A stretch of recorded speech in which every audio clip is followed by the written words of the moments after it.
Chapter 2. My name is Dr. Hans von Ruprecht, he said in a loud voice. He had a German accent. I am a good friend and colleague of Dr. Rockall. He phoned me yesterday about the mysterious malady of his patient Richard Jeffries. I had a patient in Germany with a similar malady. Is Mr. Jeffries getting better? No, I said. He's becoming a vegetable. A vegetable? Yes. Vegetables aren't very lively, are they? I replied. Do you know what's the matter with Richard? Not precisely. But if my analysis is correct, it may be a new illness that has appeared only in the 20th century. We don't know much about it, but we have found that emissions from electronic objects like televisions, computers, videos, hi-fis, etc. probably cause it. It seems that the waves from these machines are not good for the brain and nerves. They change or disturb the electrical functions, but we don't know precisely how or why. There is fever and rapid heartbeats. The patient gradually passes into a coma. Like a vegetable? Yes. One strange symptom is the patient wants to eat and drink a lot, usually fattening foods. You know, all the things that we eat today. So the patient becomes fat. We don't know why people need to eat a lot. Perhaps there are psychological causes. Nobody has done any experiments and nobody has written a scientific study. But we know the final result of the malady: the patient will die. At that moment there was a long, terrible scream from next door. Dr. von Ruprecht and I ran out of the house. Janet was coming out of Richard's house.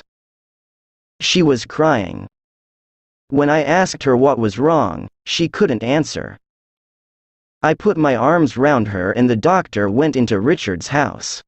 A few minutes later, he came out. He's dead, he announced quietly. I found this under the pillow. It was an envelope. I opened it. There was a letter in it. I read it out to the others. I'm going to die soon and I know that it's the 20th century that is killing me. 10 years ago, when I was 18, I was a very different person. I had a teenager's lifestyle. I went to discos with my friends every evening. I listened to loud music. I watched a lot of TV and videos. I liked computer games. I was always talking on the phone. Then something happened. I began to feel ill. I had bad headaches. My heartbeat was rapid. Sometimes I felt dizzy. I often had a temperature. I couldn't do my schoolwork. I didn't know why I was ill. I went to a doctor but he didn't know either. He said perhaps it was my lifestyle. I thought a lot about this. It was true that I never walked. I went everywhere by car. It was true that I drank a lot of alcohol and ate bad food. It was true that I watched a lot of stupid TV programs, game shows, talk shows and hundreds of bad films. It was true that my ears weren't good because the music in the discos was very loud. It was true that I sat for hours in front of my computer. And it was true that I had started doing all these things when I was very young, about 14. I took a lot of pills and medicine but I didn't get better. I became fat and very lazy. I never went out, except in the car. At weekends I sat in front of the TV all day or listened to music, and I ate and drank and ate. I lived like a zombie. I never used my brain. It was full of the rubbish from TV programs, silly songs and terrible films. I became very weak and very ill with a temperature and heart problems. Then suddenly I understood. One day I had a little accident in the car and hit my head. It wasn't serious. But my mind became clear and I saw everything. I saw that the 20th century was slowly killing me. So I changed my lifestyle. I stopped living like a zombie. It was very difficult. My lifestyle was a habit, a very dangerous habit like taking drugs.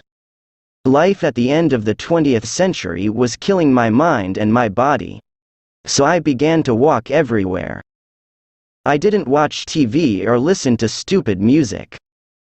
I sold my computer and my video recorder. I didn't go to discos. I stopped eating bad food and drinking too much alcohol. And I lost all my friends too. But the 20th century was everywhere. It was too strong and I had to escape from it. So I came here to the country. But I couldn't escape. The 20th century is too strong. I can't fight it. I know I'm going to die soon. Goodbye.